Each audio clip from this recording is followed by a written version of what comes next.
Warning, the following program is designed for casual wrestling fans and is meant purely for entertainment. If you're SAWFT, proceed at your own risk. Viewer discretion is advised. Brother, I'm going run a wild Hulk Hogan. If all I get's a moment, I'll make sure it's an explosion. Cause lately I've been seeing stars, trying to kick out on this joy cord. But it's no holds barred, middle fingers like I'm stone cold. What is up, ladies and gentlemen? We are back with another episode of the Slappin' Me Wrestling Podcast. I'm YEET Too Deep. With me, as always, is DJ Wavy D, and we are on the road to YEET-O-Mania. But before we get there, we gotta do Let's Get Cooking first. And the special announcement, I think, was last Friday, that Triple H will headline this year's Hall of Fame class. And it got me thinking, who should fill out the rest of the class? And so that's going to be Let's Get Cooking. And so, as always, I'll let Wavy D go first. Who's the remaining members of your class? So, I got two avenues we can go. Mm. One avenue is I gave it a whole theme, Okay. but it might be a little controversial. But Okay. I gave it a theme. Mm-hmm. And then I got one that's a little more traditional. It'll get the okay from the peoples. So the first one, the controversial one, is I say we just throw all the McMahons in. Mm. So we theme it out: Triple H, Stephanie, Shane, Vince, Linda. Mm. We throw them all in. We get it over with. Eventually Right. the McMahons are gonna go in sooner or later. They freaking build it from the ground up. They're no longer involved. I mean, no longer Mhm. involved. Like as far as pen and paper, no longer involved. So surround Triple H with his family. Throw him all in as a family. Call it a day. Now, that probably won't get the pass. That won't get the okay. Let's call it controversy around them right now. So the traditional way I was going to go is Triple H headlines it. We finally throw in Miss Elizabeth. Okay. All right. Long time. She deserves to be in there. I don't get why hers is so tragic. I know she died young because of alcohol and painkillers. That was just the way of the rest of her life back then, sadly. But I don't get why her name is so controversial as far as being in the Hall of Fame. I don't get it. It might be the family doesn't want anything to do with it. I know Owen Hart won't ever go in because his wife won't ever let him go in. Mm-hmm. So I don't know if that's what it is, but yeah, I see what you're saying. And then for a tag team, Demolition still deserves to go in. For the celebrities kind of wing, I'll do Jim Johnson. Okay. All right, the man who's behind all of or most of the iconic wrestling theme songs that you've heard throughout your childhood and today. And one more name that I would throw in there if we can't get Miss Elizabeth, as far as the women. Victoria is overdue for the Hall of Fame. Mm. There was another woman, but she's still semi-retired. I don't know if she's quite retired yet. Maybe she's on your list, but I'll say Victoria. Yep. So I went the more traditional way. So typically we have one tag team, we have the big headliner, we have two normal singles wrestlers, the woman, and then sometimes we get a celebrity, not every year. So going down that road, I do agree. In the tag team part, it has to be Demolition. I have a feeling it's going to be the Hardys, but it should be Demolition. It should be Demolition, absolutely. The two other sort of singles superstars, I have Psycho Sid because he just recently passed, and I think they're just going to put him in. I know a lot of people think Bray Wyatt's going. I know this is offensive, and I know this is like blasphemy to the Wyatt fans. He did nothing in his career that puts him in the Hall of Fame. What they did for him last year with mentioning him sort of with his family, that I think that's all he really needs. So I have Umaga going in. Especially with The Rock sort of in charge without necessarily being in charge. I think he's going to really push that forward. Victoria was my woman. And there's a push for Cyndi Lauper to go in. I don't get that one. I don't. Miss Elizabeth, I agree with, should be in. Victoria's long overdue.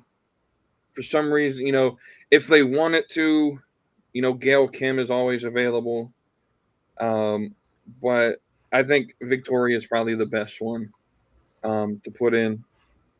And then my celebrity to sort of round out the Triple H here, I got Motorhead. And so I also saw a post the other day where someone was trying to get Limp Bizkit into the Hall of Fame because of the Undertaker themes, which I agree with. I think that would be fun. I don't know necessarily if you put them in there, but I wouldn't hate it. But Motorhead definitely, you had the Evolution theme song, 2 of Triple H's theme songs. So they're definitely part of the WWE universe, so they definitely should be in. So that's how I booked this class. The woman who's like kind of like semi-retired, not sure if she's quite done, that definitely deserves a spot is Mickie James. Mickie James, yeah. Yeah, she'll get in eventually. I don't know if it's this year, but other lower names, not lower, but lower as far as like not Triple H level, but stars like William Regal. Yeah. I think A-Train for everything he's done behind the scenes. Matt Bloom, as far as like a trainer and everything he's done in NXT. I'm a little bit bigger on Bray Wyatt, even though he wasn't my favorite superstar. I feel there's other wrestlers who have less accolades than him who are in the Hall of Fame. I think his accolades mixed in with like how good of a character he was and like how memorable of a character, I think he'll get in. Because like, not to throw shade at any of these people, but you got people like Coco Beware and like Sergeant Slaughter and some of these other guys, even fucking Bray Wyatt's dad, Mike Rotunda. Like I feel like Bray probably had a better career than his dad did, personally. Okay. So I mean, I feel like down the line probably bring him in. Yeah, I mean, I don't hate that. Of course, coming down the line, we Batista one of these years is going to get in. Oh yeah, we have no problem with headliners. Headliners, because it's going to be our childhood now. Yeah, those are good headliners. Batista, Cena. Whenever Orton hangs up the boots, he's going in. Punk eventually down the line. Rollins, Roman. The Rock's already gone in, right? Nope. I always forget if The Rock's in or not. He's not because he's not officially retired yet. He said he's not going to go in until he's officially retired. Yeah, so down the line, he'll be in. In the tag team division, we'll get the Hardys soon. We'll get when the Usos retire, they'll go in. New Day will definitely go in. Evolution at some point will make Triple H a 3-time and Ric Flair a 3-time Hall of Famer. So we got a lot of headliners to look forward to.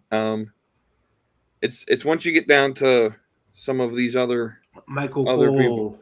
Yeah, Michael Cole eventually. Is Jim Ross in the Hall of Fame yet? I think he is. If I remember correctly. If Jim Ross was, you got Jim Ross. Yeah. I don't know if Taz has gone in yet, but I think Taz will probably go in eventually as either a commentator or, he was a decent wrestler. Most of his success was in ECW, but right. But now ECW's so. How would they do that now? Because especially because WWE owns ECW and all of their history now. Mm-hmm. Like, do you kind of put some of these ECW guys in there? Do you include that career? I would, because he got Tommy Dreamer's not in yet, right? I don't think so. Yeah, Tommy Dreamer. I really felt. I'll be honest with you. I felt like they missed an opportunity last year being in Philly to put a lot of those ECW guys in the Hall of Fame. You have Heyman headline it, and then just have all of his boys. Dreamer, Sabu, Sandman, all the people who made ECW what ECW was, just put them in there. Rhino. Yeah. So there's that. So now we'll get talking about the last week of wrestling. We'll start with SmackDown. Is there anything from the Go Home show SmackDown that caught your eye? That shit was boring. Yeah. That shit was boring. I can't even recall. Maybe a Jacob Fatu promo. I don't know. That shit was boring. Yeah, that was one of the worst, probably TV episodes of wrestling I've seen in a while. And I think a lot of the problem is just there's not enough going on SmackDown right now. And we were trying to play it safe for Royal Rumble. I think it will pick up business now that we got some feuds building. But yeah, not much to talk about with SmackDown. So we'll go straight to Rumble, and then we'll talk about Raw last night.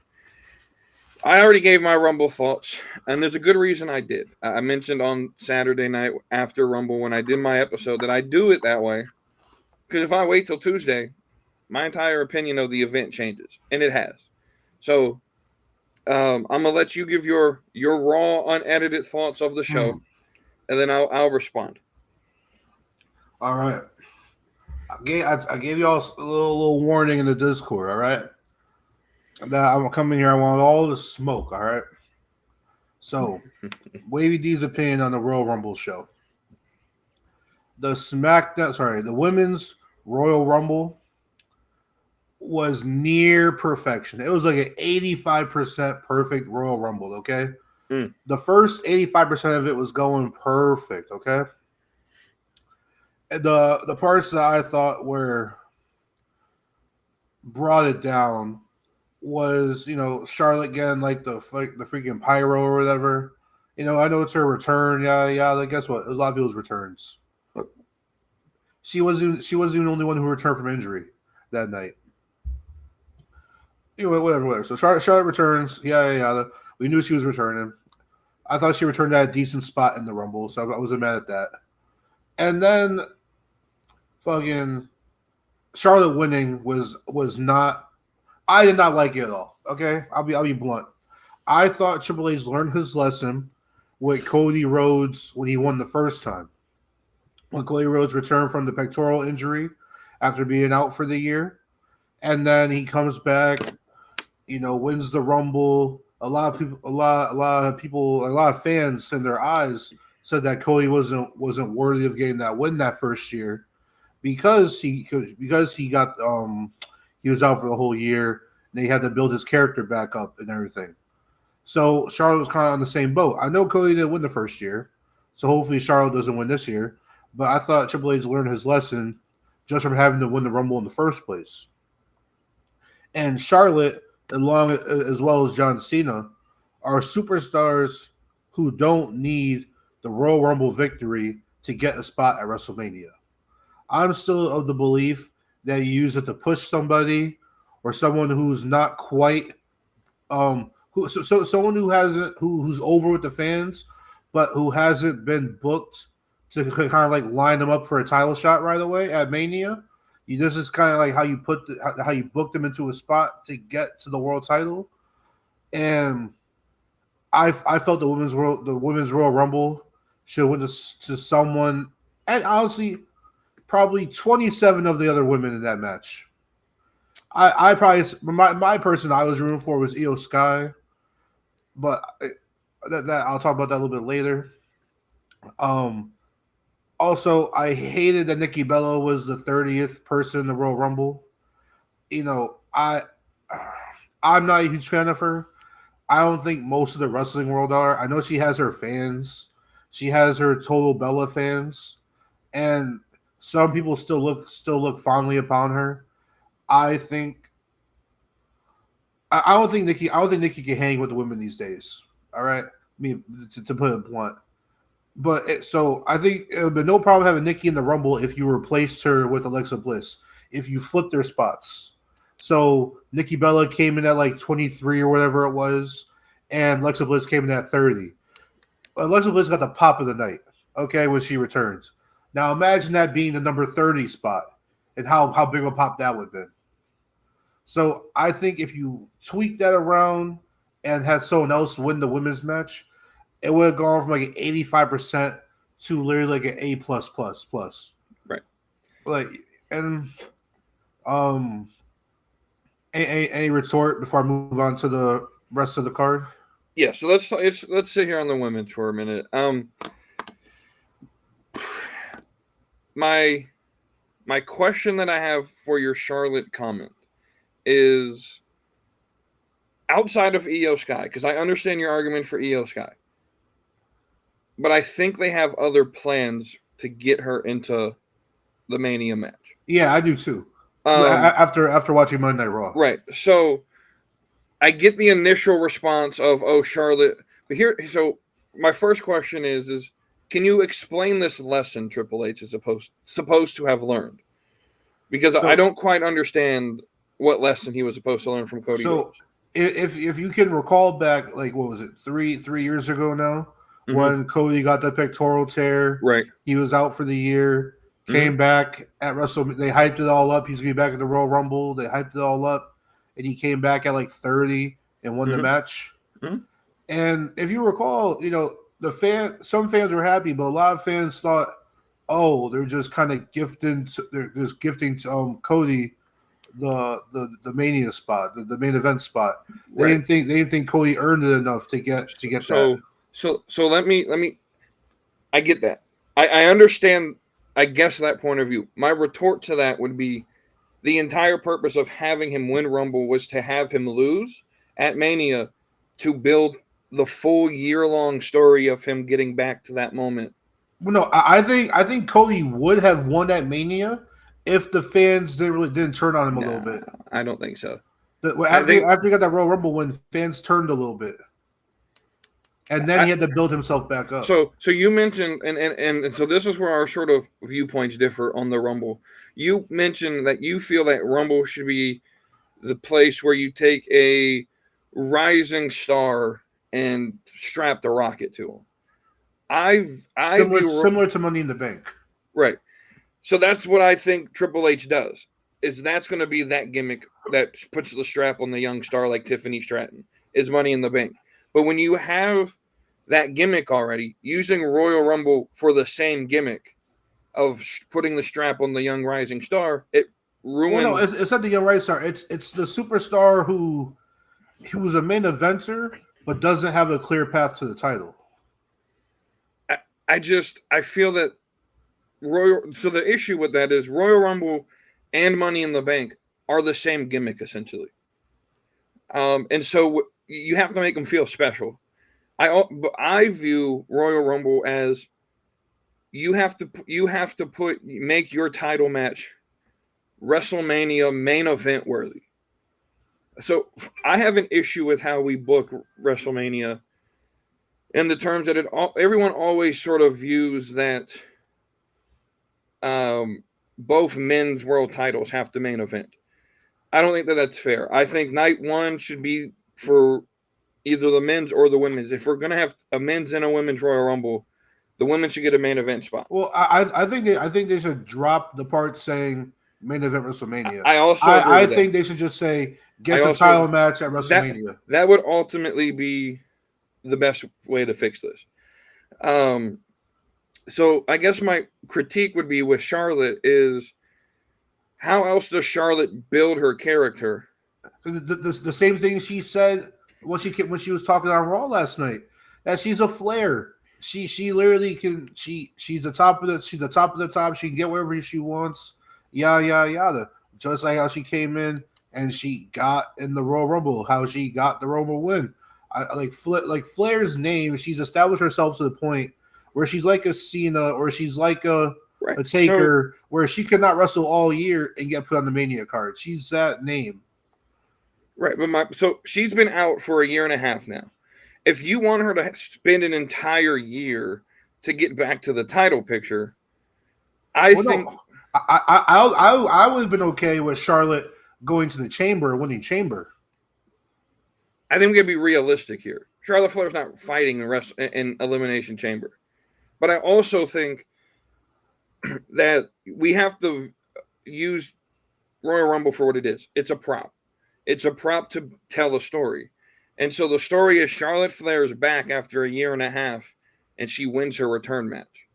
We have to. The problem is, I think a lot of people look at wrestling and they say, "Oh, well, it's nepotism," but that's not what the story is on the TV. I mean, I don't think I'm the only one who feels this way about Charlotte. If you look at her promo on Raw last night, you're not the only one. But the problem is because wrestling fans who understand the backstage politics of wrestling, the online wrestling fandom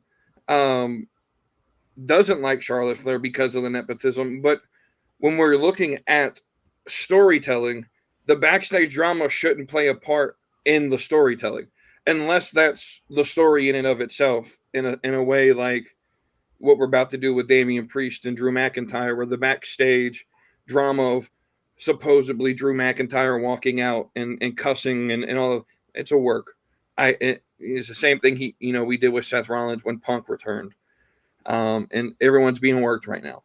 But I think we have to take the emotional, I don't like Charlotte Flair because she gets everything handed to her, away from the circumstance of whether she won Royal Rumble or whether she won Elimination Chamber. The match was always going to be Charlotte Flair versus Tiffany Stratton.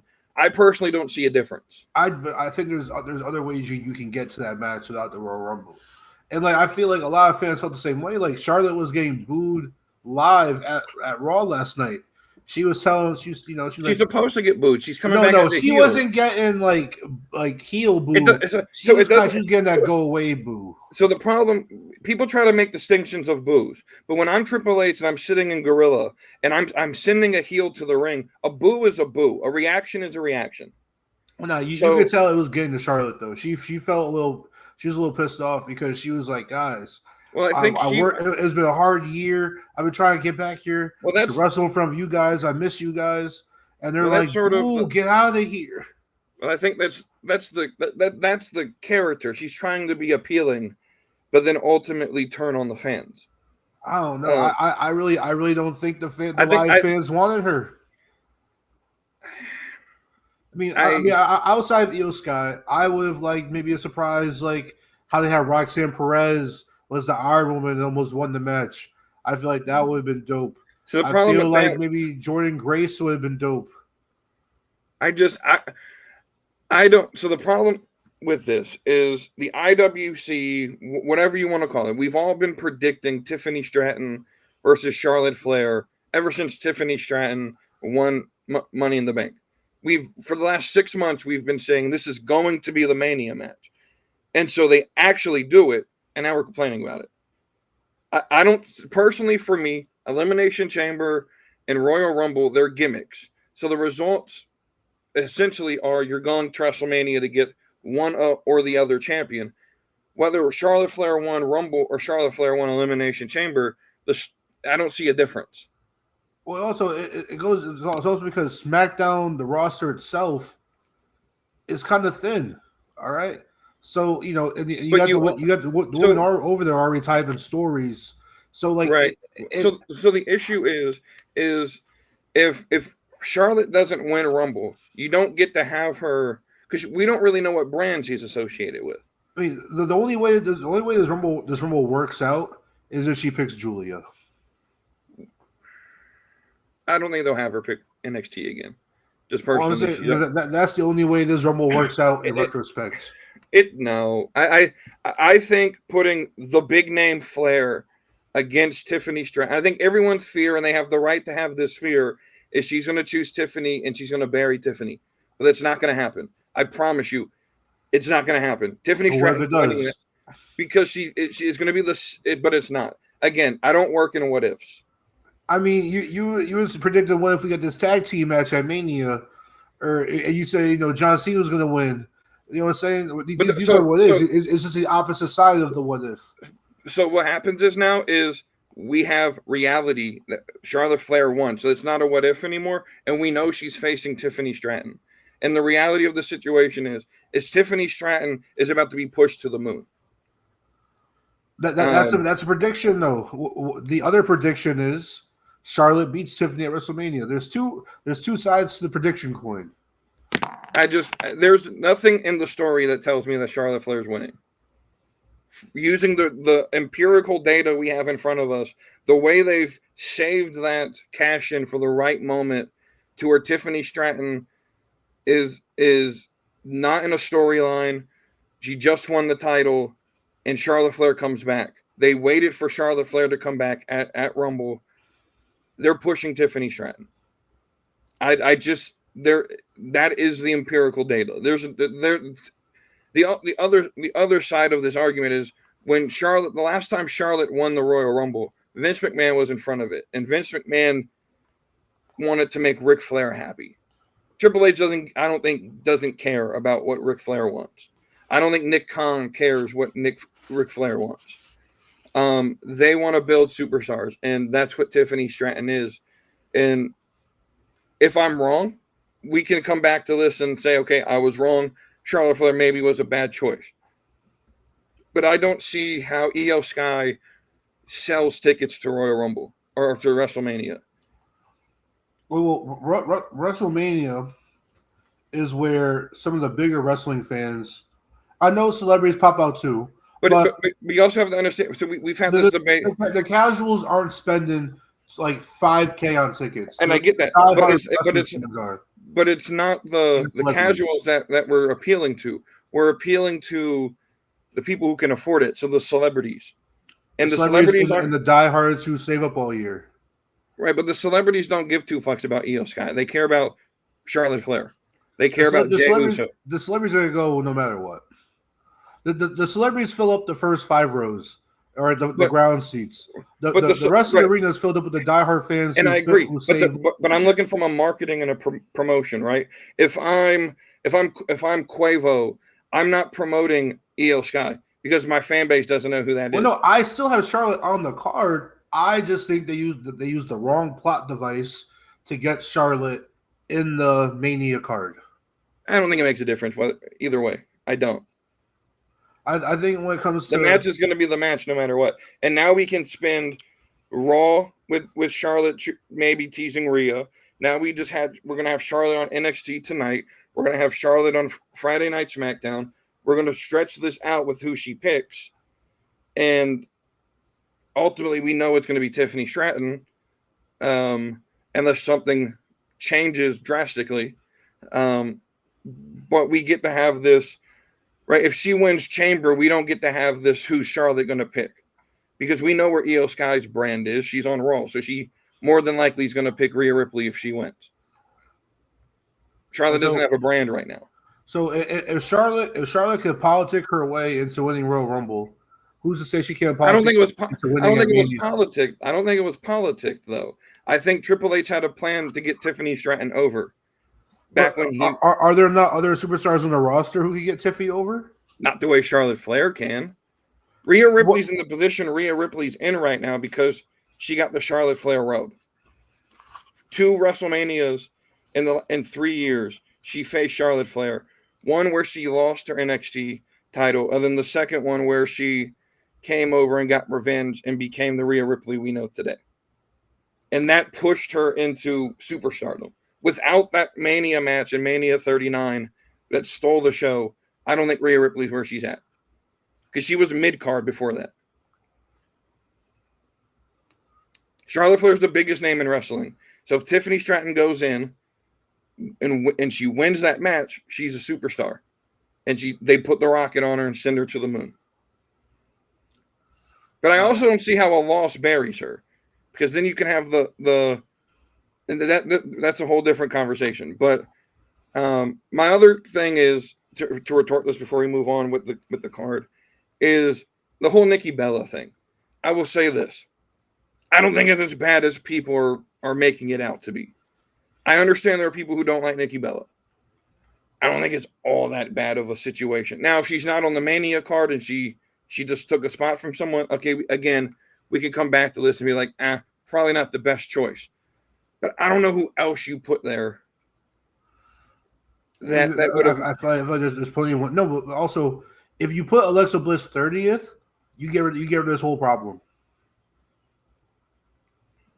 I can see that. I can see that. And then say Nikki's new spot was like 23rd or whatever. Shotzi was sitting backstage, in case they needed her.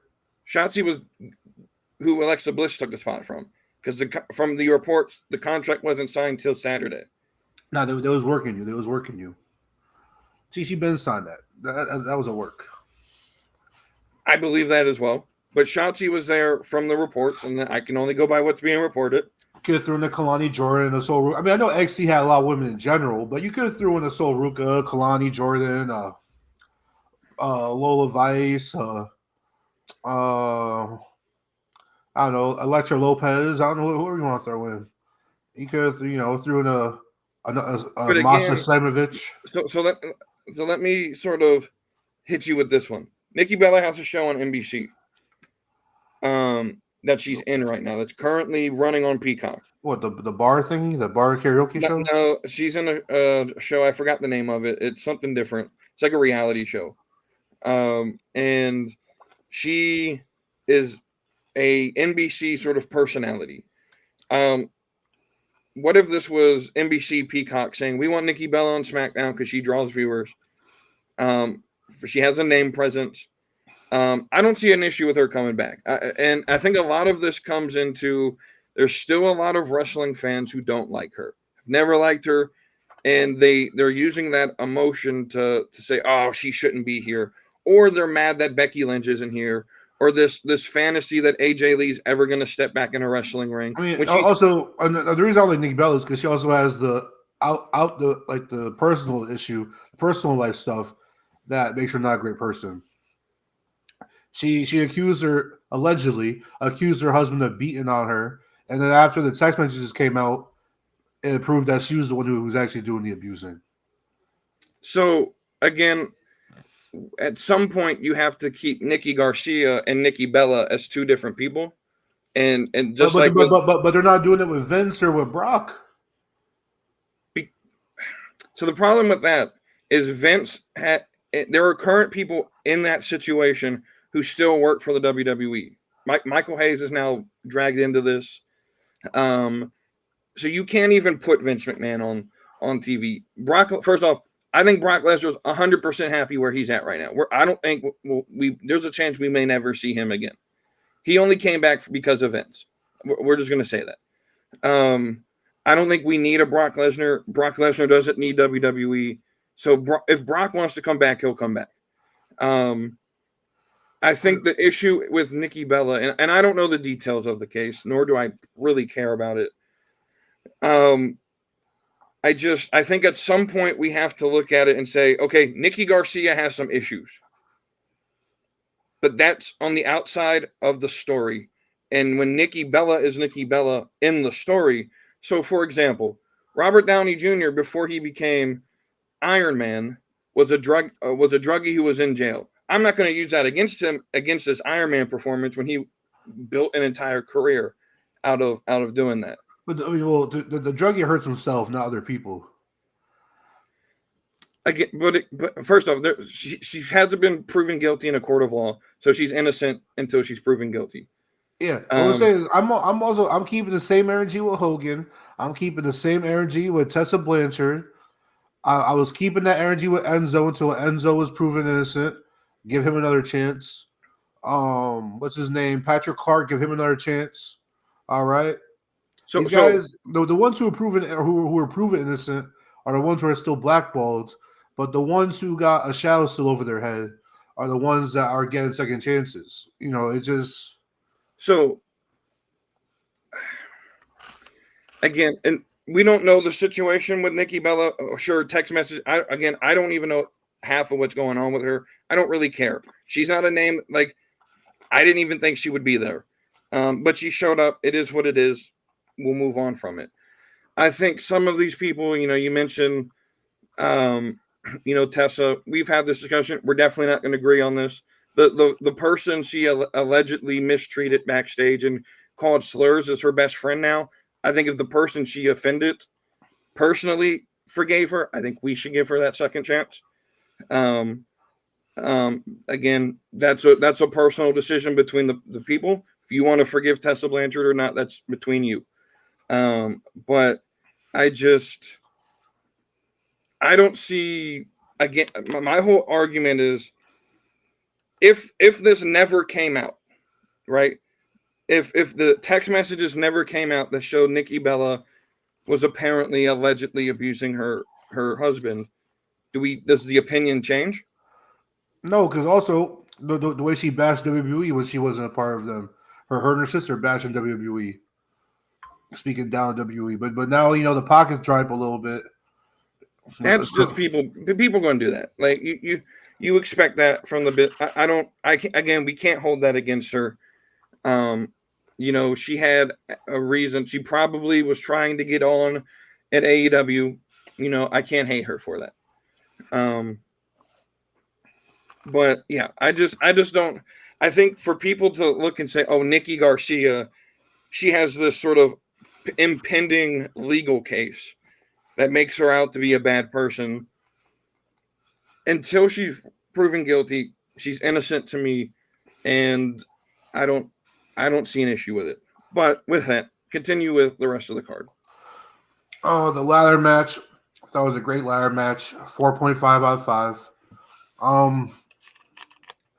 I wish it was a little bit longer. I feel like it flew by a little bit, the ladder match. I know it was smack dab between like 2 Royal Rumbles, so like it feels short in comparison. I felt like they hit the necessary amount of high spots, which I like. I like ladder matches. I like high spots. I like moves on top of ladders. So I like that stuff. Let's see. Sammy coming out felt a little stupid, but now going into what happened on Monday Night Raw, it's gonna go. It makes a little more sense after what happened on Raw. So retrospect, the Sammy part wasn't as bad. Looking back at it, I thought the right man won. And especially after Monday Night Raw, I think we get Sammy versus KO in Toronto. And I think it might be a series of matches that goes into Mania. Yeah. I think Kevin goes over at Toronto. And I think Sammy goes over at Mania. Yeah, definitely. 100%. And then the men's Royal Rumble. The men's Royal Rumble. I felt like there was a lot of stare downs to tease stuff, but then they didn't really interact much physically in the match. So it was like tear down, tease, but not quite do anything. It was too much edging, not enough blowing. You know what I'm saying? Well, and even in that, you teased a lot of stuff. But some of the people you should have pushed in this, someone like a Jacob Fatu, he gets 4 eliminations and then gets eliminated by the dude who 7 days ago he just beat the shit out of in Braun Strowman, completely nullifying the reason to watch Saturday Night Main Events. Completely just destroys the entire. So even more to just tell me that, oh, these are just glorified house shows, is the results don't matter to the actual story. It just, so I don't know. I think Jacob Fatu should have been treated better. He should have been in like the final 7, but he gets eliminated about halfway through. With the stare downs, that leaves a lot of people just laying there doing nothing on the ground. And for the TV audience, it probably doesn't you don't really notice it, but for the 70,000 in the arena, you have 10 minutes of people just laying there doing nothing. Yeah. It can get a little bit taxing to just pay attention to. Jey Uso's over, baby. That man. I like, so it's our next Kofi Mania, our next Yeselmania. We're in Yeetomania, okay? Yeetmania in the building. Jey Uso was not on my bingo card of winning the match. Right. But I'm happy. Neither on mine. So on Saturday, I was a little bit irritated. But I was a little bit irritated, I'm going to be completely honest, because I had this entire WrestleMania completely centered around John Cena winning. I thought that they sort of were trying to like not make it too obvious, but still put it in front of us. I knew Punk wasn't going to win. They made him too obvious. So I know a lot of people are mad at Jay. The longer I think about this, the more I think it's definitely the right decision.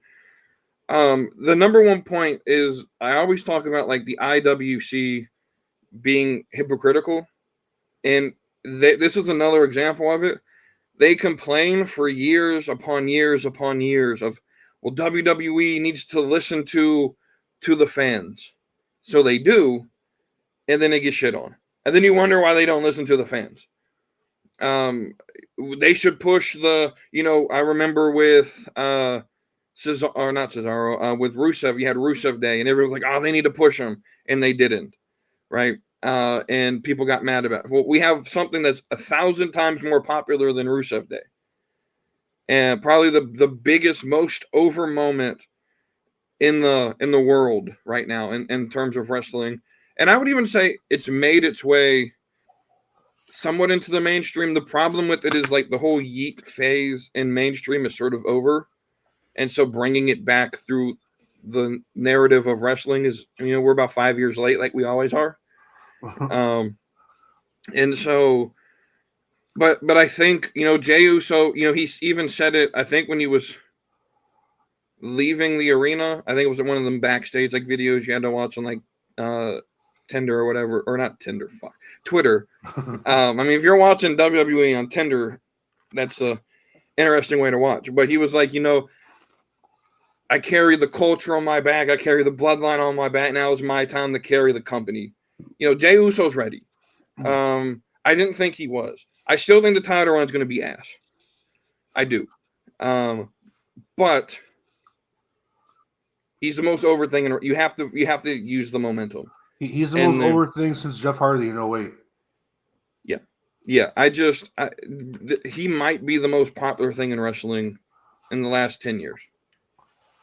I think this has more steam than Daniel Bryan, because I don't think a lot of people thought Daniel Bryan was necessarily good by himself. I think it was he needed a whole story around him and why you had to hate the authority. And I think Jey Uso by himself is just sort of popular and fits with the and I'm going to say it fits with the demographic that watches wrestling. And this is, you go to an AEW event, white people. It's just white people. I'm just going to be completely honest with you. And then you wonder why there's no culture. I'm just going to be saying there's no culture there. You go to a WWE event and there's that culture, the black culture that he represents, even though, he is Samoan, but he does represent, with Quavo. And you can get that culture involved into wrestling in the mainstream. You have a large popular mainstream culture that will ride behind him. And I think that's important.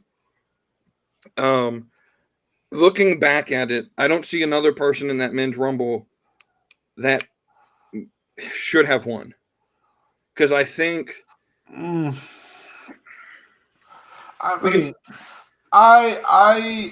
so going into it, I figured Jey Uso have a similar story to not Charlotte, but a similar story as of like, having to fight back and grind back to get the title shot against Gunther.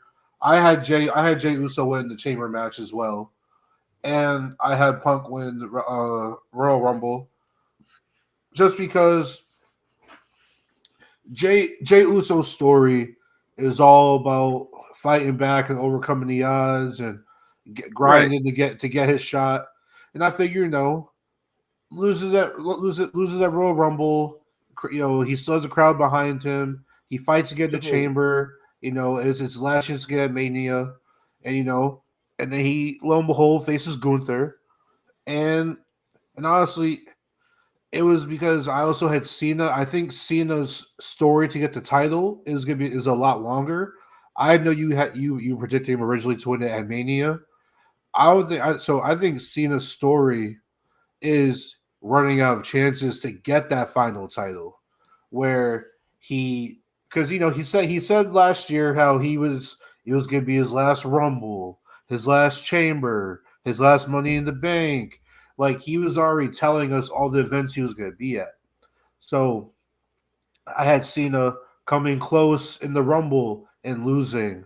He's like, dang, I'm running out of chances. What my next shot is to get the Chamber match. He goes into the Chamber. He's probably like the last two people. Loses. He's missing out on another chance. And then Money in the Bank comes around. He loses Money in the Bank.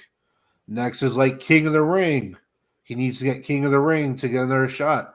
And it's all about him like running out of chances, until finally he gets that chance. Because I think Cena's story is what's going to carry us through the dry part of wrestling after SummerSlam. You know what I'm saying? After SummerSlam, wrestling kind of dies down a little bit. So I think Cena possibly wins King of the Ring, gets the title shot at SummerSlam, and kind of carries the title throughout the second half of the year kind of thing. Okay. Which I can see. We'll talk about Raw, because my initial thought after was similar to yours, that Cena wasn't going to win Chamber. And I'm still not convinced he does. My initial pick was, well, it's Toronto. They're going to be at. It's Canada. Maybe they try to run a similar, because Triple H is the copy paste king, so he's running this like, let's put the popular guy in one title match. Well, let's do the same thing. We have, another very popular face in Sami Zayn. So initially I thought it was Sami Zayn. We're obviously going down a different path with that. Yeah. I'm back on, I think Cena wins Chamber for now. And here's why. Unless the competitors change, and we don't know who the representatives from Smackdown are going to be, we're assuming it's going to be McIntyre and Priest. Sort of thinking ahead, trying to be rational. I agree with the people you put in the Discord. It's going to be Cena. It's going to be Punk. I think Rollins and Logan Paul win the other two. A star-studded chamber. And then we'll get Priest and McIntyre, which in itself writes itself. Priest and McIntyre will take each other out in the chamber. I think my story and what I think happens is I think Rollins and Punk will beat each other up, and I think that'll help build towards the potential. I think it's the triple threat that's being rumored: Roman, Rollins, and Punk. I know there are people who have differing opinions about that, but I do think that'll be the match. And so the last final two will be Logan Paul versus John Cena. Will be the other two, and I don't think they build a story between the two. They could, because Cena eliminated Logan Paul. So there could be a story there, but you need one of them to win. I think Cena's more likely to win that, though I wouldn't mind Logan Paul. I think that's also why they teased Logan Paul against Gunther. What if Cena versus Logan Paul at Mania? I just don't see a path to how we get there, because Well, I mean, if they're, I saw Logan after Logan Paul got eliminated. I was watching a different YouTube channel. It was Nick Naracina. He was ringside to support Logan Paul because they were doing some stuff after Royal Rumble or whatever. When Logan Paul got thrown out the ring, he's like ringside. He was yelling like "F you, Cena!" Like, Cena, I thought you had my back. I thought we were cool. Yada yada yada. And he's screaming all this stuff as he's leaving ringside. Whether that turns into something else, I don't know.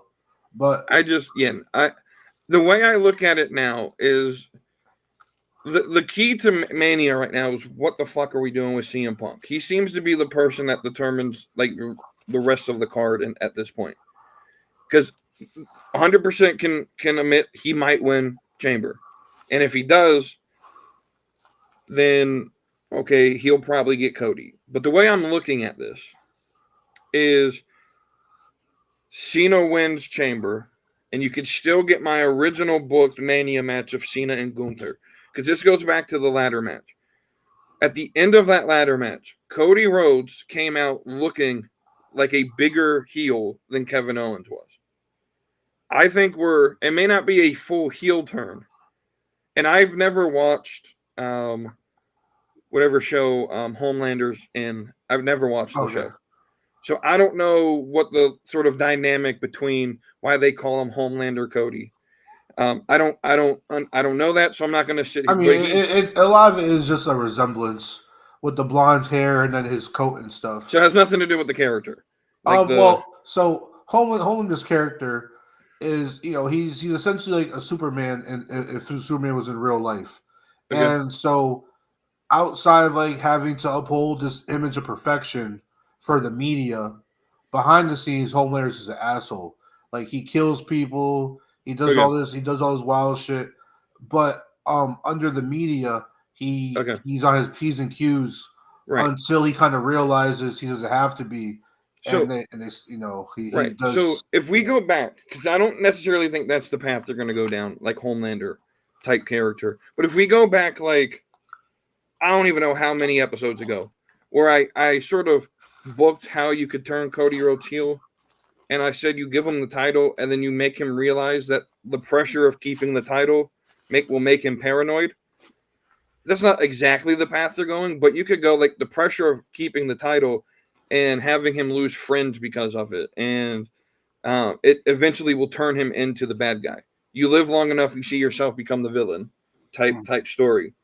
I think Cody Rhodes will be the villain, and I think Jey Uso will choose Cody Rhodes. How we get there, that's for Triple H to decide. But I do think we'll get. And here's why. Here's another reason why. We've already seen Jey versus Gunther, and it wasn't a good match at all. And so I don't think on paper Jey Uso versus Gunther screams main event. But it's all about the moment, though. Remember, it's the moment of Jey winning the title. That's another place where me and you differ. I don't think Jey Uso needs a long, entertaining title reign. I think Jey's a character just for like 2 months, loses it at like King of the Ring or Crown Jewel or whatever. Which is fine. I'm not a fan of transitional champions. I'm fine with long title runs. But I understand what you're saying. I also think, though, that if you put all this effort in building Jey Uso, because the story for Jey Uso is essentially this. He's had 6 main roster singles title runs or title chances, and he's lost all of them. This is essentially going to be like the 7th, lucky number 7. And he's going to win whatever title he goes against. If we're being realistic, more than likely it is going to be Gunther. But I can see a realm where he chooses Cody and then wins the title. And I forgot who it was. You sort of booked this out. I think it was B-Master. Kind of perfect. Where you could have sort of a circular moment here where Jey wins the title and immediately Roman steps to him and says, "Now give it back to me." And then you can go back to the start of the Bloodline when Roman faced Jey and have that feud where Roman's now trying to get the title and Jey defeats him and sort of retains the title, but then says, "Well, I'm the tribal chief now." I feel like we're on the verge of phasing out of the Bloodline as far as like being a main story. Of course, we'll still have the dynasty hanging around, but I think we're on the verge of phasing out of the Bloodline and kind of moving past it. Yeah, but you need that full circle moment. Because the start of the Bloodline, the first feud, once Roman became, once he became champion, that first feud that really started the Bloodline was him against Jey. Sort of beating him into submission. So you need that full circle story of Jey now sort of surpassing Roman in popularity and becoming champion, and then Jey sort of finally finishing off Roman. I think this is the type of long-term storytelling that AEW wishes they had. And I think you can finish that this year by having Jey win the title from Cody, Roman go straight after Jey, Jey beating Roman, say, at SummerSlam, and then Roman sort of having literally nothing left. Because at that point, you can then have Paul Heyman turn on him. Well, another reason I think Jay goes for Gunther, I was still on the CM Punk gets Cody wave, because I know they're rumoring the triple threat match. I just think CM Punk is the odd man out, and he doesn't really have any business in that match because he already beat Seth. He put that to bed. He already beat him. I know Seth is a hater. He can't get over it, but CM Punk beat him. And CM Punk and Roman, they don't really have necessarily a beef at this point. I know, like he told, he says like a favor from Paul or whatever, but I necessarily, I think this is the perfect chance to finally get Roman versus Seth, put the whole Shield stuff to bed, kind of get get that out the way, get those two to finally have their one-on-one match. But Punk does have, if we're doing put the Shield stuff, CM Punk was the one that created the Shield. So that can be part of the storyline. And the favor could be Punk, you talked about Cena trying to, running out of chances. What if it's CM Punk running out of chances to get to the main event of Mania? And I talked about, Gunther doesn't scream main event. I'm just sorry. And so Cena versus Gunther doesn't have to be main event. And so you can have Jay versus Cody main event night 2, have Seth versus Roman, because that's a much bigger match from a name standpoint, main event night 1, and Punk come in and use that favor and say, look, I want in. And Paul, this is my favor. Do whatever it takes to get me into this match. Roman doesn't have to agree with it. Seth doesn't have to agree with it. I want in. Make it happen, Paul. You make it happen. I think that's the story. He loses Chamber because of Seth Rollins, initiating a reason for him to go after Rollins again. And so I think that's the story that we'll head in there. But let's talk about Raw. I thought it was a decent episode of Raw. It wasn't anything like spectacular, but it definitely cleared up a lot of some of the questions we may have had leaving Rumble. I will say this. I'm not a fan of Cena just automatically getting a spot in Chamber. I'll just be personally honest with that. I feel like he should have qualified his way in. But I mean, did you watch his post-show promo thingy? I get it, but at the same time, he could say, I'm entering the qualifying matches to get into Chamber. That's the next chance I have. He's like, yo, I gave so much of his business. I'm taking some of my I'm bearing some of the fruits of my labor.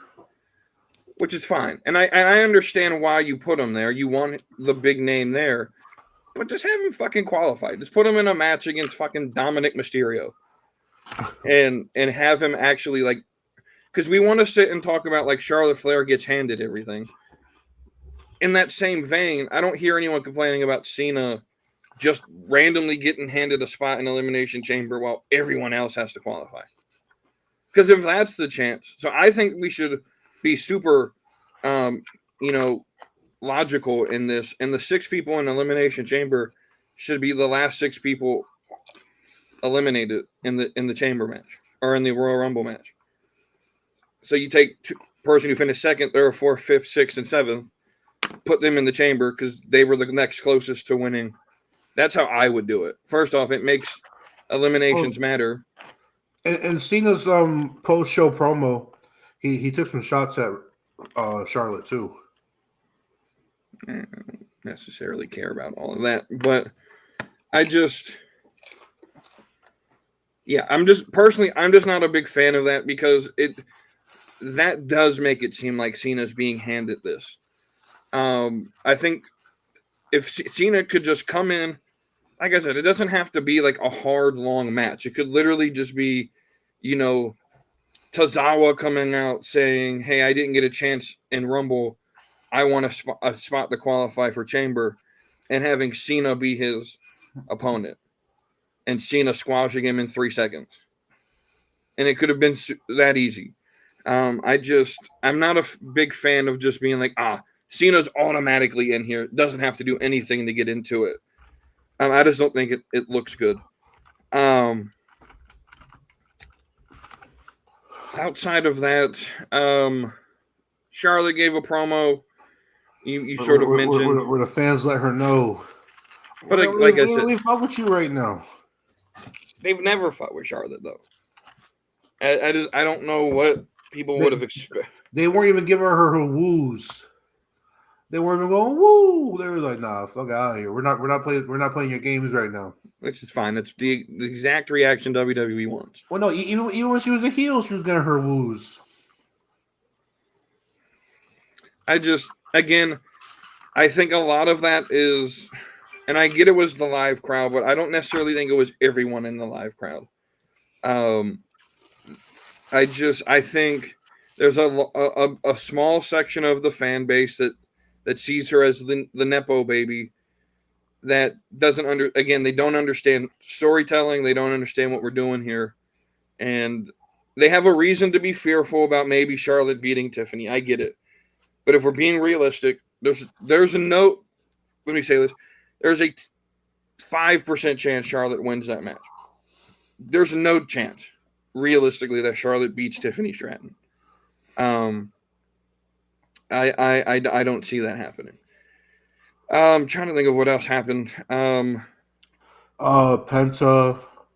beat Kaiser. I think Kaiser jumped him when Butch or Pete Dunne came out. Yeah. I'm not quite certain where that leads. We'll see where that happens. I know we had New Day came out, had a match. Mm-hmm. What do you think about their new presentation? They finally got new music and new. Yeah, I like the new music. Yeah, I like it. I think it fits them very well. I want to make this clear though to the people who are making a big deal about Jim Johnson. He didn't produce the song. Def Rebel clearly produced that song. The Netflix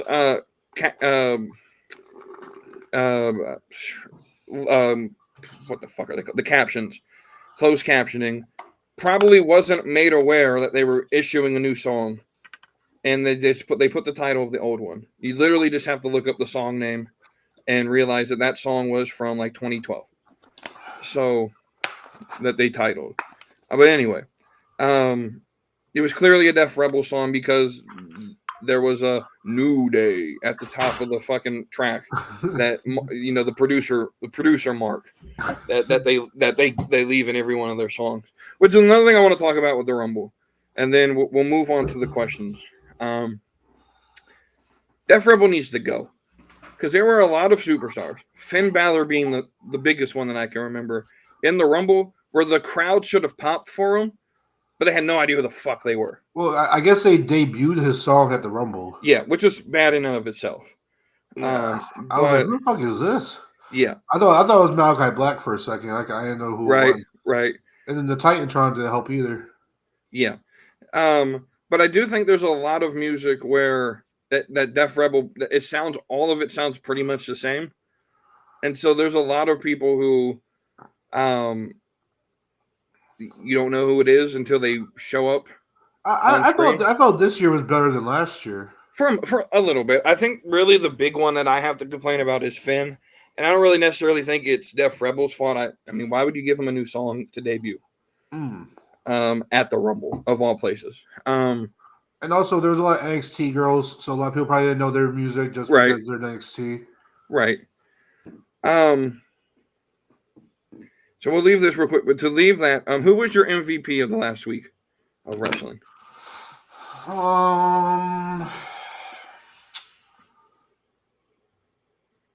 For the men, probably Jey Uso. Mm-hmm. For say he took his loss, he's still pushing it with the fans. He got the Rumble win. He's over as can be, and I think his future's bright. For the women, my MVP. I don't know who my MVP for the women are. I feel My least MVP, my least favorite is Lyra Valkyria. I feel like she caught a short end of the Rumble, and she's kind of like an afterthought on Raw right now. I know they're kind of, I don't even like, they show her in the crowd or something. I guess she has a qualifying match for the Chamber next week. Yeah, next week. Which, let's bring that up real quick. The fuck is your IC champion doing in the Chamber, or qualifying for the Chamber? Like, you should be setting up her own feud for that belt. Yeah. Which leads me to a hot take that I'm going to save for my solo episode when I go over my new Mania card this week. So, but I do have a hot take on that. I don't think Lyra's making it to the Mania card. Yeah, that's it. I'll go ahead and just give the hot take, and I'll explain it tomorrow. I've been saying for the last few weeks that I think Triple H will put both of the new mid-card titles on Mania to give them prestige. And I'm at the position right now.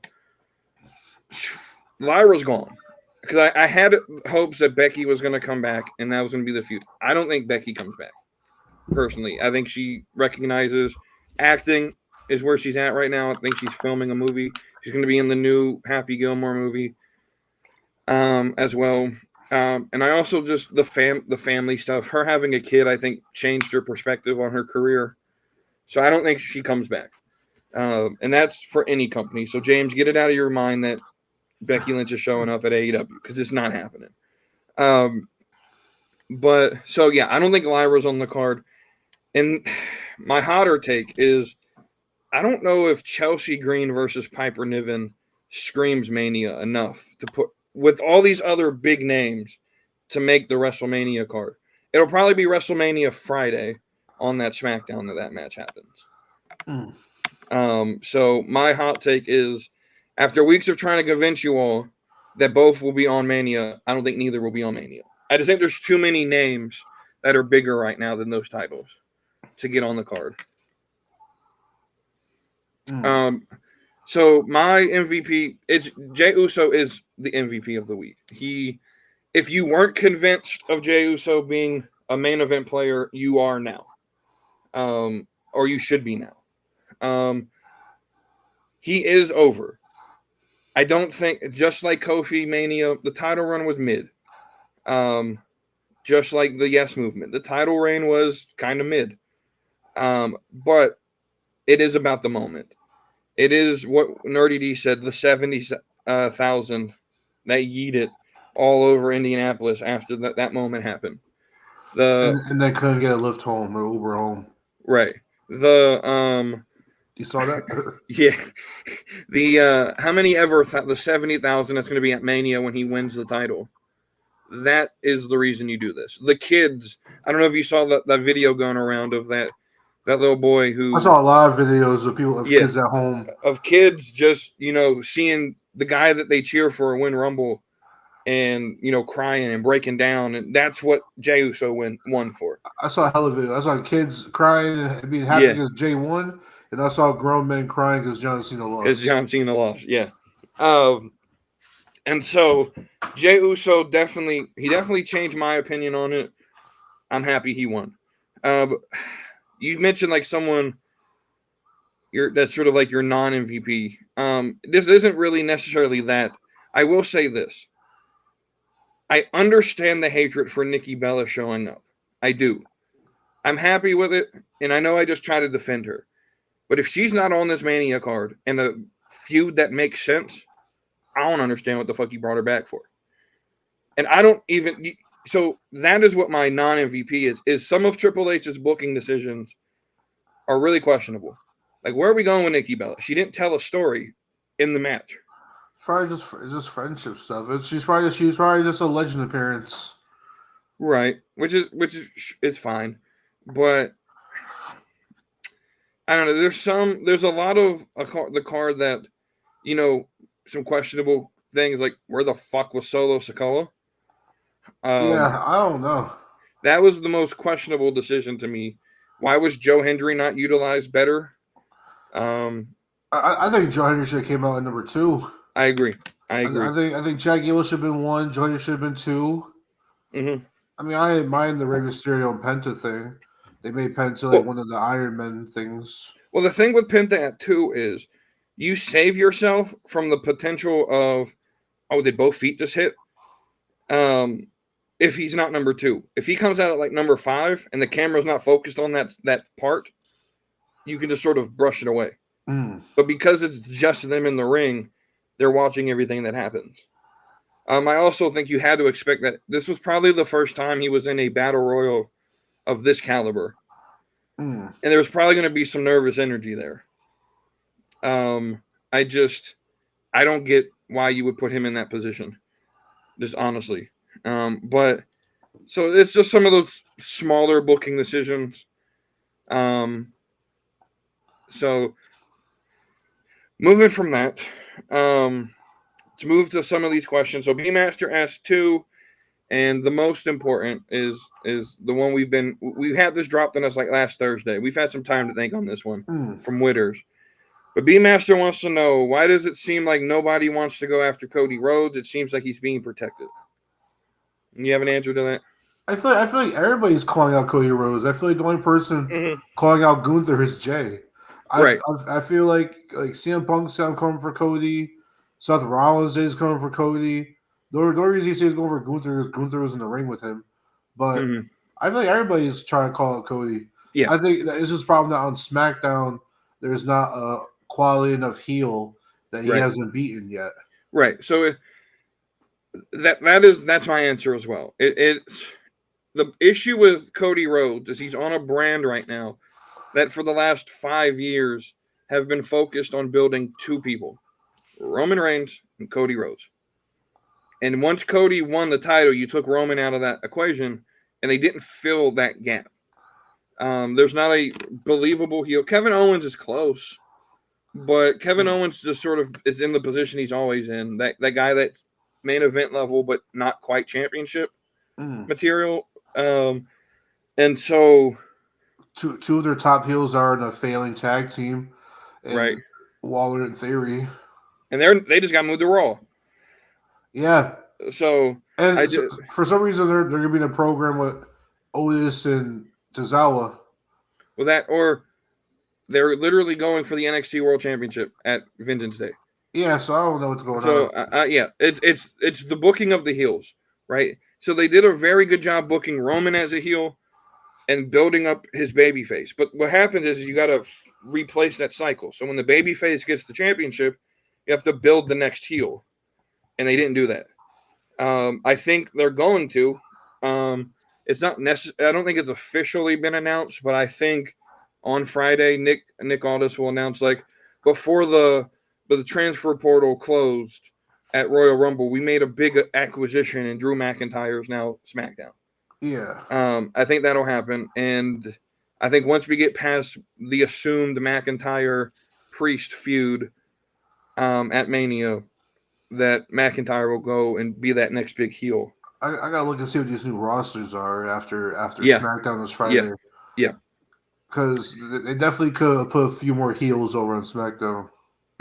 Absolutely. And then his second question, why does it seem like Mustafa Ali is just jumping on the bandwagon by going back to TNA? I had to ask what he meant by it. I guess he sees him re-signing with TNA as sort of jumping on the bandwagon. I don't quite see it that way. I think there's a lot of behind-the-scenes stuff that has happened since Mustafa Ali didn't re-sign. So first off, I think it's important to know that he just didn't re-sign. And I think he wanted to test the AEW waters that didn't come. And so in that time period between that, the people who ran so Scott D'Amore used to run the company, and then he left. And I think that there was a lot of people who you chose sides. He was a very controversial guy backstage, apparently, where you either liked him or you didn't. And so I'm assuming probably that's why Mustafa wasn't there, because he really wasn't being utilized by him. And so I'm assuming now with maybe the NXT deal has something to do with it. I don't necessarily see it as a negative. I don't really think it's jumping on the bandwagon. I just think it's him recognizing this is the best place for him to be. We see it all the time with wrestlers who leave. come back a year later. So you got anything to add to that? No, 'cause I wasn't really too familiar with the TNA situation with when he left and when he resigned. I don't have much to add to the Mustafa Ali thing over there. I also I think I don't think his I think his character. I don't really think his character is the best over there. I mean, yeah, the character is political awful. gimmick or president Yeah. gimmick. I think it's kind of Yeah, stupid. so it's sort of it's not a good gimmick. And I also think a lot of it has to do with it still allows him to run some of the independent scene. And still have a prominent spot on a top company. I don't know. I don't necessarily think he's as good as he thinks he is. He's another one of those that thinks he's better than he really is. Someone who needs to test the TNA waters is Apollo Crews. Yeah, absolutely. All right, so the final question here is from Witters. He says you're at a barbecue smokehouse. So the first thing we need to do is define barbecue, because depending on the region you live in, there's different definitions. And so I got clarification from Witters. When he says barbecue, he's talking. So people up north, they call, when you go and you get all your family, the family reunion, and there's hamburgers and hot dogs and all of that. Some people call that the barbecue. Down south, we call that the cookout. And so I feel like barbecue and cookout are pretty interchangeable. But no, because barbecue dives into all this like brisket and smoking barbecue. stuff. So the term barbecue is actually a style of cooking. It's actually a Hispanic style of cooking, where it's slow cooking over indirect heat. So B-Master answered this question, was like he wants like hamburgers and hot dogs, and that's not barbecue. That's cookout food, because hamburgers are cooked over direct heat, and so it's quick cooking. Barbecue is low temperatures over indirect heat. So there's really not a lot of flame. You're really just getting cooked by the smoke. Yeah, like the pig roasts. And it is, barbecue is actually a like a Hispanic word, because they barbecue under the ground. Like they build pits and like bury their food. And so that's the terminology we're using here. He wants us to create our own platter consisting of 3 meats, 2 sides, 1 dessert. You get to go first. We're going to put a poll up in the Discord. So join the Discord, and we're going to see who y'all think are the best plate. Oh, this is hard. All right. Because, like, there's, like, some fan favorite foods I can easily just, like, put on my plate. But what am I really trying to eat? You know what I'm saying? Right. Give me a bacon cheeseburger. All right, with lettuce, ketchup, and mayo, and a little mustard. You know what I'm saying? Give me some red hot links. You know what I'm saying? Not the hot dogs, the hot links. You know what I'm saying? The Frank's Red Hot links. You know what I'm saying? You know, I'm not really a ribs guy. Like, I like ribs, but like not like a ribs guy. You feel me? Yeah, I'm more of like a fried chicken than like a barbecue chicken guy. You see those TikToks where like that dude got the big drum of oil, and he puts like the wings on like a little crate thingy, and he cranks it, lowers it down. Ooh, that don't look good. So I have my burger. I have my red hot links. Well, yeah. I haven't had it yet, but it should be looking good as fuck. When they be like roasting the pig and shit. That's enough. I'm gonna put stuff I've had. I'm gonna keep it fair. Stuff I've had. So the bacon cheeseburger, the red hot links, and give me some baby back ribs. baby back ribs with some adobo seasoning and a layer of barbecue sauce on it. You know what I'm saying? Like a barbecue mixed with hot sauce kind of glaze. You know what I'm saying? And my sides, we got some baked mac and cheese, like baked mac and cheese, and I need another side.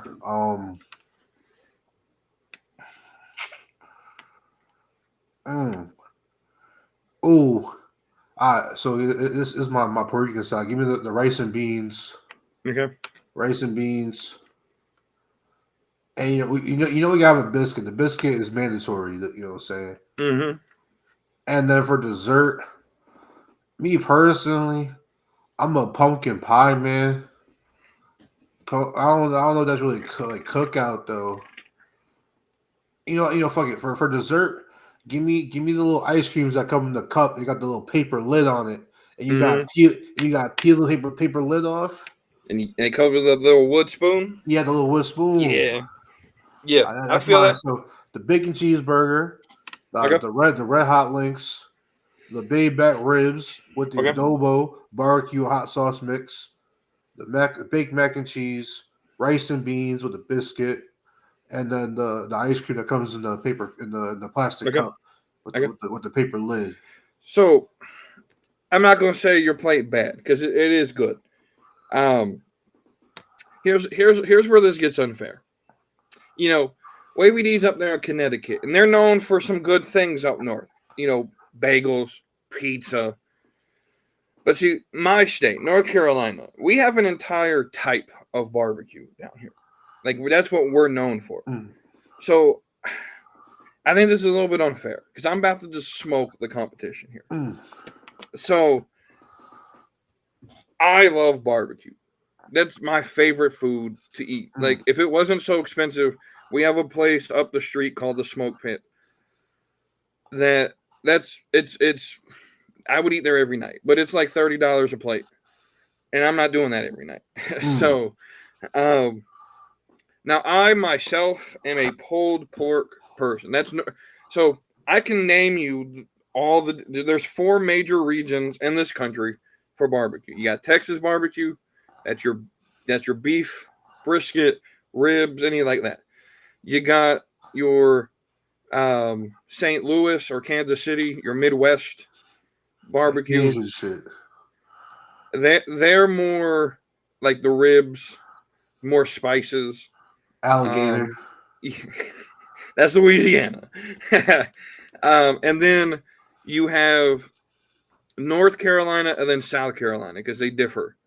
But both Carolinas are known for their pulled pork. That's all we eat over here is pig. We be roasting pig all the time, smoking pig all the time. Pulled pork. If I had to just choose one meat, because the only thing I eat for barbecue is pulled pork.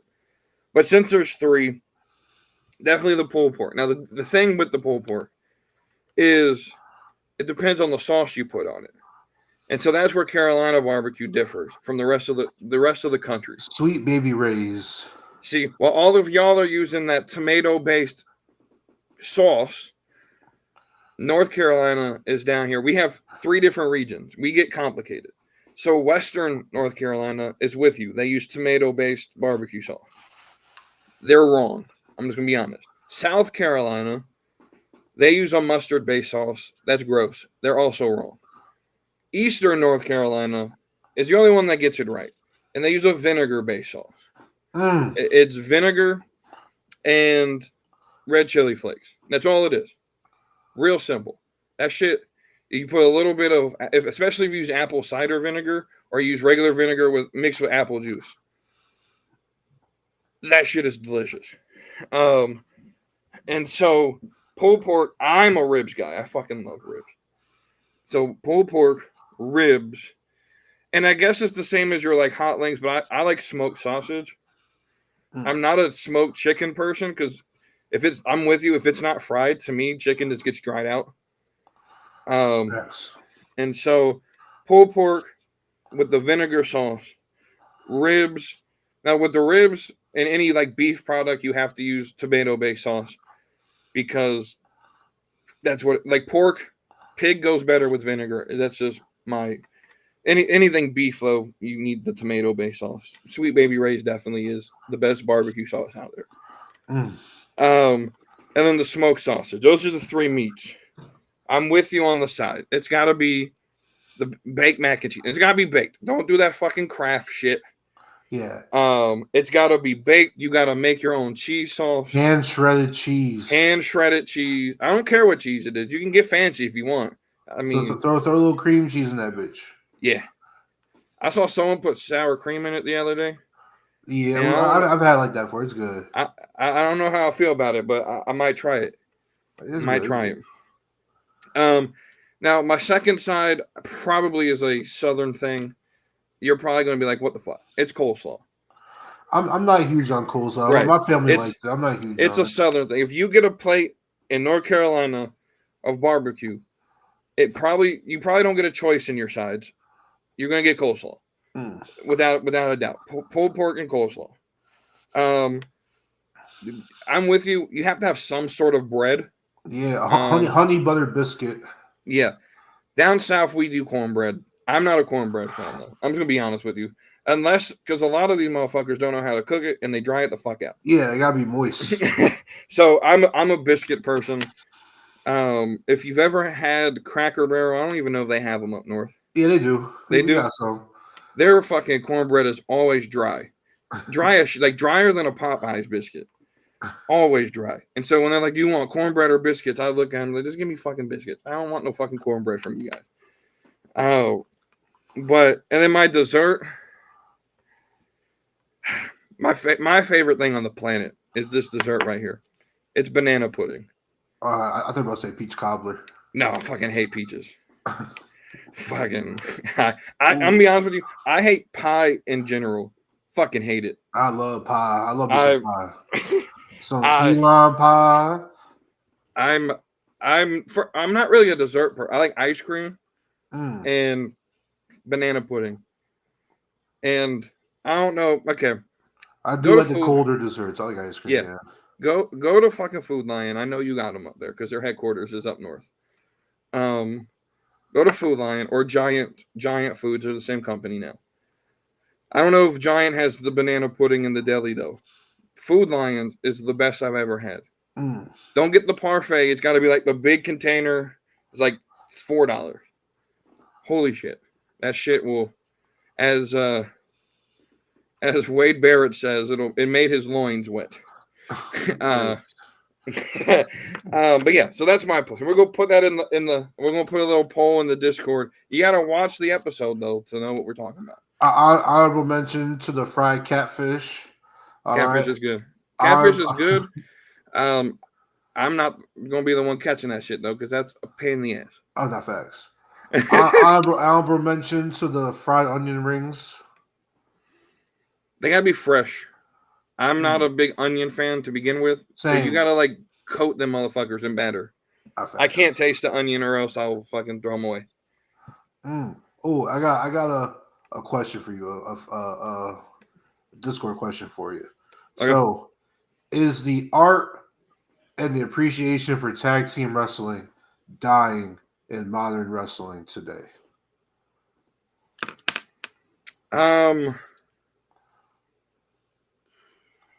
I think so. I think because even for me, like I'm not a huge tag team fan. I don't. I think a lot of it has to do with if you are like me and you only really grew up with WWE outside of like the beginning of the Attitude Era or the end of the Attitude Era, beginning of like the Ruthless Aggression Era. They showed some appreciation there, but like they really haven't. Like for me, growing up, the Hardys, Edge and Christian were big, but we really didn't have a lot of, since I've started watching again in 2014, like outside the Usos and New Day, Vince didn't really care about tag teams. And so he just threw people together randomly, and they're still doing that to these days, especially in the women's tag division. Even across the promotions, outside of Axiom, Forever Axiom, yeah. Like I feel like AEW is currently slacking with their tag team division. Mm-hmm. TNA, they don't have any name power with their tag teams. Yeah, outside of Rascals, but that's because Rascals was appearing on NXT a little bit. I think the system, but that's faction wrestling, and I don't consider that tag team because. And then when you really look at the two guys that wrestle, it's Brian Myers and Eddie Edwards. It's not really name recognition. I think Moose definitely carries that group. So yeah, I think tag team wrestling was a really big thing in the 80s. And I think over time, people wanted more high flying type movesets and not the slow, methodical, like smart in ring stuff. You know, like the old school, like 4 horsemen type wrestling where you might have a 20-minute match and like 7 things happen. And it's just more slow and methodical. Like tag team wrestling is an art, and I think a lot of it though is the fans, but I don't think a lot of wrestlers want to be in tag teams anymore. I think they want that single shine. And there's almost sort of a stigma that if you're a tag team lifer, you're not a superstar, which I think is wrong. I do think that there are people who are tag team lifers that are top of the card type people. But yeah, I do think the fans and the wrestlers themselves and the promoters are sort of losing the art of how to tell or make actual tag teams. Do you think it's because fans and wrestlers are always looking at each tag team and trying to say which one's the Shawn Michaels, which one's the Marty Jannetty? In a way. Instead of appreciating them as a whole? In a way, yeah. Yeah, absolutely. All right.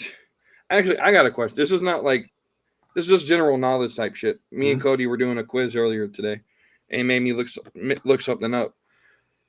Do you know who's been in the most Andre the Giant Battle Royal matches? If I were to take a guess, I'll give you 3 guesses. Xavier Woods. It's probably not Braun Strowman because he spent a little bit of time away from the company. I'm assuming it's a wrestler who probably hasn't been released, who's kind of been there the whole time. He's no longer with the company. And he's been the most Andre the Giant Memorial Battle Royals.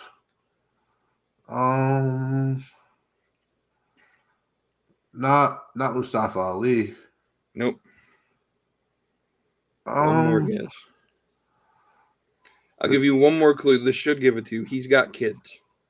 Oh, Heath Slater? Yep. Heath Slater's been the most Andre the Giant Memorial Battle Royals? He's been in 6 of them. They've had that many? Yeah. So I think it was like 17, 18, 19, or 16, 17, 18, 19. 20, they missed it. He was in 21 and 22, and then he got released.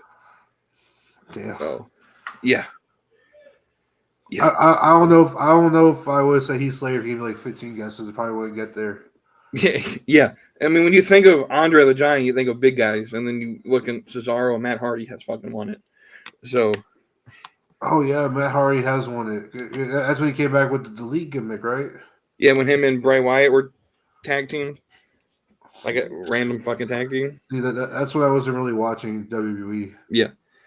All right, so we'll end this with Thirsty Tuesday. So, last week's results. Let's pull them up.